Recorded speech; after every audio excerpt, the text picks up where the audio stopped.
अब पहला जो फंक्शन होता है दैट इज कॉल्ड रेस्पिरेशन।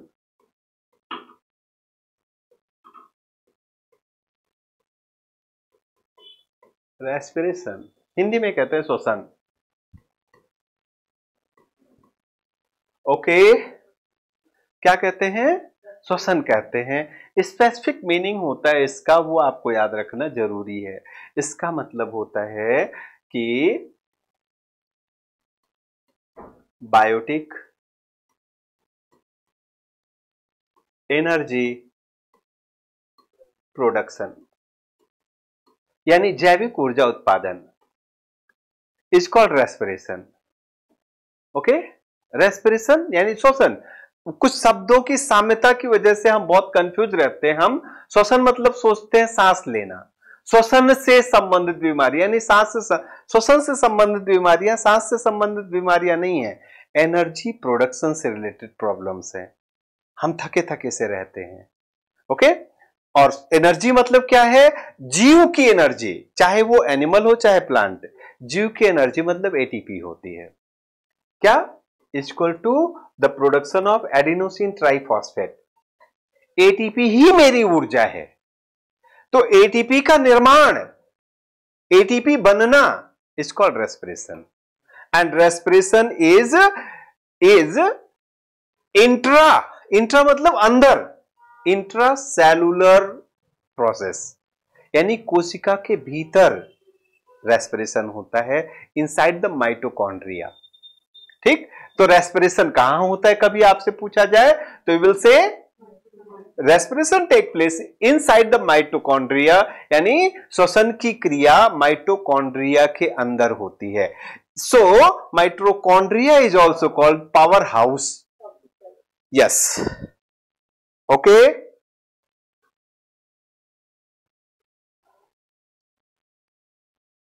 अब हमें यहां पर दोनों के बारे में पढ़ना है, अलग अलग से पढ़ना पड़ेगा क्योंकि थोड़ी सी प्रॉब्लम आ जाती है। दोनों डिफरेंट हैं, दोनों मतलब एनिमलिया अलग है, प्लांटी अलग है। दोनों में डिफरेंस क्या है? दोनों में डिफरेंस ये है, हमें बनाना है एटीपी फाइनली। ठीक है, बनाना है हमें एटीपी। अब देखते हैं एटीपी कैसे बनता है। एटीपी बनता है, आप अच्छे से जानते हैं इस चीज को। This for the process of formation of ATP, ATP की जो फॉर्मेशन की प्रोसेस होती है दैट इज कॉल्ड ग्लाइकोलिसिस। उसको क्या कहते हैं? ग्लाइकोलिसिस कहते हैं। और ग्लाइकोलिसिस मतलब होता है ऑक्सीडेशन ऑफ ग्लूकोज। क्या क्या? ग्लूकोज का ऑक्सीडेशन। क्या? यस, ग्लूकोज का ऑक्सीडेशन। और सरल भाषा में अगर आप जानना चाहते हैं तो आप इसको ऐसे कह सकते हैं, केमिस्ट्री में जिसको ऑक्सीडेशन कहते हैं, हम सामान्य भाषा में उसको जलना कहते हैं। क्या? हाँ, जैसे ऑक्सीडेशन ऑफ पेट्रोल से इंजन में एनर्जी प्रोड्यूस होती है, वैसे ऑक्सीडेशन ऑफ ग्लूकोज, ग्लूकोज हमारा ईंधन है। ओके, और ईंधन को जलाने के लिए ऑक्सीजन चाहिए होता है। कोई चीज जलाने के लिए ऑक्सीजन चाहिए, सिर्फ दिल छोड़। ओके, दिल जलाना हो तो दिल जला कहलाते लोग ना।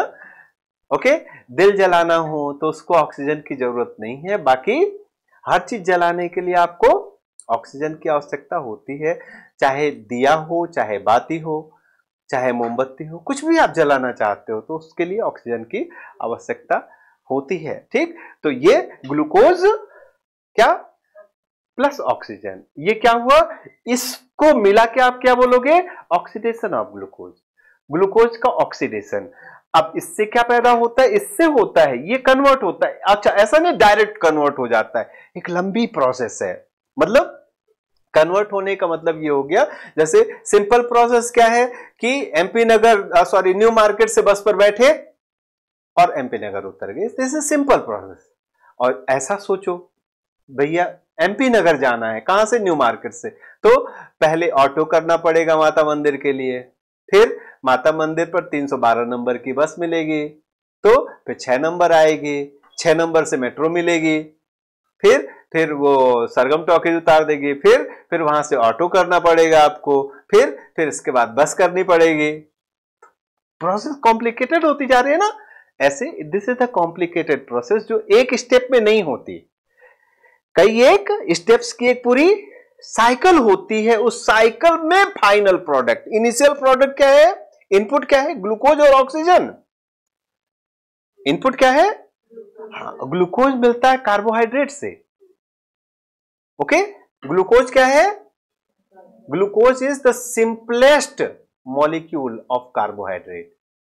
ओके, समझे?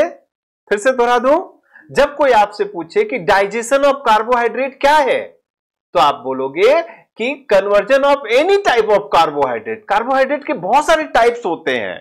फॉर एग्जाम्पल, उदाहरण के लिए माल्टोज बोलते हैं, लैक्टोज कहते हैं, ठीक, फ्रक्टोज कहते हैं।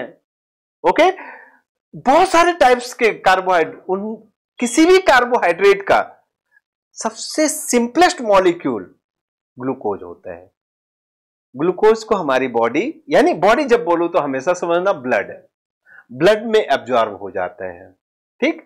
इसीलिए कभी कभी क्या होता है, कभी ऐसा भी होता है कि हम डायरेक्ट अपने भोजन के थ्रू, यानी मुंह के थ्रू ओरल फीड नहीं ले पाते हैं। कई बार ऐसा हो जाता है कि हम अचेत हैं, किसी वजह से हम बेहोशी की हालत में, खाना 2 दिन से बेहोश पड़ा आदमी, तो खाना नहीं खा पा, लेकिन शरीर को काम करने के लिए एनर्जी चाहिए, तो डायरेक्ट ग्लूकोज इधर से चढ़ाया जाता है।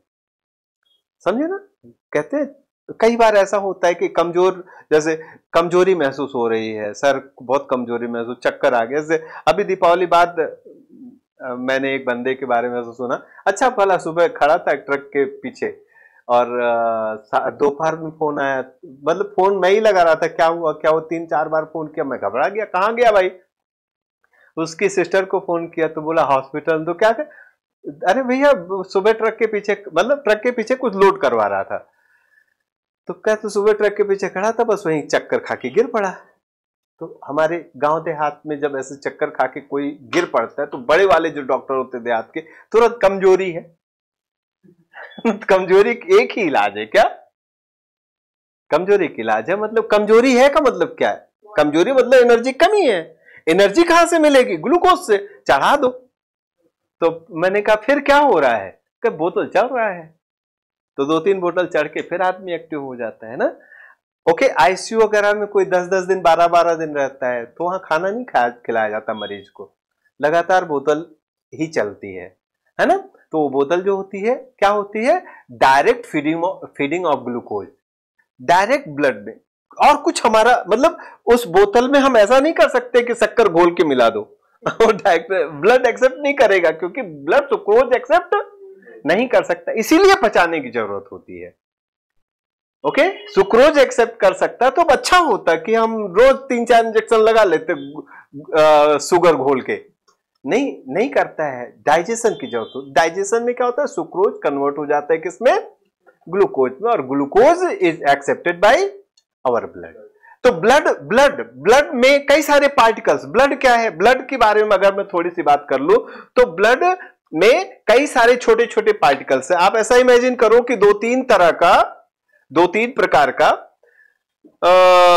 जो रंगोली वाला कलर होता है, जैसे एक रंगोली का कलर व्हाइट कलर का ले आओ, एक लाल रंग की रंगोली का कलर ले आओ, और वो जो बच्चियों के फ्रॉक वगैरह में तारे सितारे लगते हैं, कुछ तारे सितारे ले आओ, और कुछ थोड़ा बहुत ऐसे 1 आध चम्मच घी, ठीक, और वो सब इस पानी में डाल दो और अच्छे से इसको हिला दो। तो एक तरह से मॉड्यूलर ब्लड बन गया वो। तो ब्लड में 70% वाटर होता है। ओके, अब ब्लड का जो वाटर पोर्शन है इसको प्लाज्मा कहते हैं। क्या कहते हैं, वाटर नहीं बोलते, क्योंकि उससे ब्लड की इज्जत कम हो जाती है नहीं भाई, लोग बड़े शान से बोलते हैं ना कि जिस हिंदू का खून न खौले, आगे बोलो रहा है, खून नहीं वो पानी है, जन्मभूमि के काम ना आए वो बेकार जवानी है। नहीं तो क्या कहते तुम्हारे रगों में खून बह रहा है कि पानी बह रहा है यार, समझे ना। तो अब कौन बताए कि भैया खून में 70% पानी बह रहा है, इसीलिए इतना शांत बैठा हुआ हूं, वो खोल नहीं सकता समझे। लेकिन अब पानी कह दो तो लोगों को लगता है कि उसकी इज्जत गिर गई खून की, तो इसलिए उसको हमारे जो बनाने वाले थे बड़े विद्वान लोग थे, सोच समझ के कि डिग्निटी भी मेंटेन रखनी है सबकी, उसको नाम दिया प्लाज्मा। प्लाज्मा जब बोले तो दिक्कत क्या है, प्लाज्मा कई जगह प्लाज्मा शब्द यूज होता है ना, बट यहां ब्लड और जोड़ दोगे तो क्या ब्लड प्लाज्मा।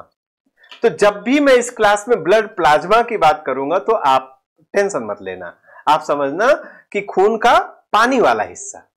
ओके, तो उसी पानी में घुल के जाता है क्या, ग्लूकोज। तो ग्लूकोज का कैरियर अगर पूछा जाए कौन है, तो blood plasma. Blood plasma is the carrier of glucose. और इसी तरह से कार्बोहाइड्रेट, सॉरी इसी तरह से कार्बन डाइऑक्साइड, ये ध्यान रखना, आप बहुत प्यार से फिर से दोहरा रहा हूं इस बात को कि बहुत सारे गैसों के बारे में आपने सुना होगा, सुना है नहीं, बहुत सारे ऑक्सीजन होती है गैस, हाइड्रोजन होती है गैस, लेकिन एक गैस प्यारी सी गैस है, जो प्यारी इसलिए कह रहा हूं कि वो पानी में घुल जाती है, उस गैस का नाम है CO2। क्या? और देखा है कभी आपने राज CO2 को पानी में घुलते हुए? बड़े कमाल करती है पानी में घुल के ना, पानी में घुल के वो झाग पैदा करती है। जितने भी सोडा होता है, थम्स अप होता है, कोल्ड ड्रिंक, जितने सॉफ्ट ड्रिंक्स हैं, बियर होता है, सब में CO2 गैस घोली जाती है। मेरा यहां सिर्फ बताने का मतलब इतना है कि CO2 is water soluble gas. ठीक, तो अब वाटर सॉल्युबल, वाटर क्या है हमारे ब्लड में, तो CO2 कैसे बाहर आती है? अब मैंने जैसे कहा ऑक्सीजन कैरियर है आरबीसी, ओके, तो CO2 कैरियर कौन है? हाँ, तो ये मत कहना आरबीसी पर लग के, मतलब ऑक्सीजन लेके जाता है CO2 लेके आता होगा, नहीं, उधर से खाली आता है आरबीसी, इधर से ऑक्सीजन लेके जाता है लेकिन उधर से खाली आता है। तो CO2 कौन बाहर निकालता है शरीर से हमारे? Plasma. Plasma means blood plasma, क्योंकि वो पानी में घुल जाता है, घुल के क्या बनाता है, कार्बोनिक एसिड बनता है। क्या बनता है? कार्बोनिक एसिड बनता है। ठीक है, इसीलिए हमारे ब्लड का जो नेचर है हल्का सा एसिडिक है। क्या है? हाँ, अम्लीय है। क्लियर है? मतलब अम्लीय होने का सबसे बड़ा फिजिकल टेस्ट होता है खट्टा, यार समझे ना, दांत में से खून वून निकलता तो यार चटनी तो नहीं खाई, फिर कहां से टेस्ट आ रहा है?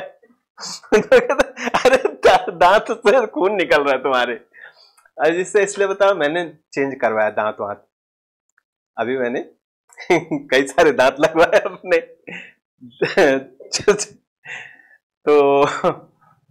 तो निकला उकला था, तभी टेस्ट मुझे ज्यादा समझ में आया, मतलब तरोताजा है वो दिमाग में। बात समझे? तो जो चीज खट्टी हो वो अम्ल है, और क्षार की पहचान क्या है?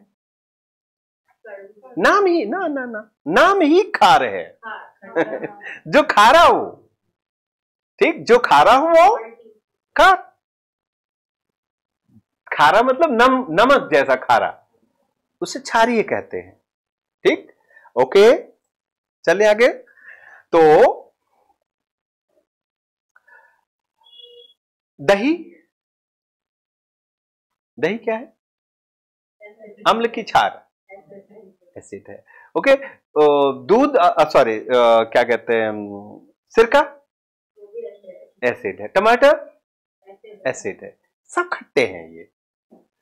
तो ओके, तो फिर अब वापस आते हैं, फिर आगे आते हैं क्या कि ब्लड हो गया, है ना।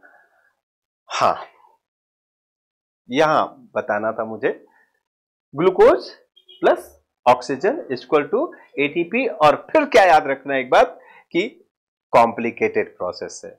कॉम्प्लिकेटेड मतलब डायरेक्ट ATP नहीं बनता है, कई सारे बीच में और भी बाई प्रोडक्ट बनते हैं, बनते बनते बनते बनते फाइनल प्रोडक्ट होता है क्या?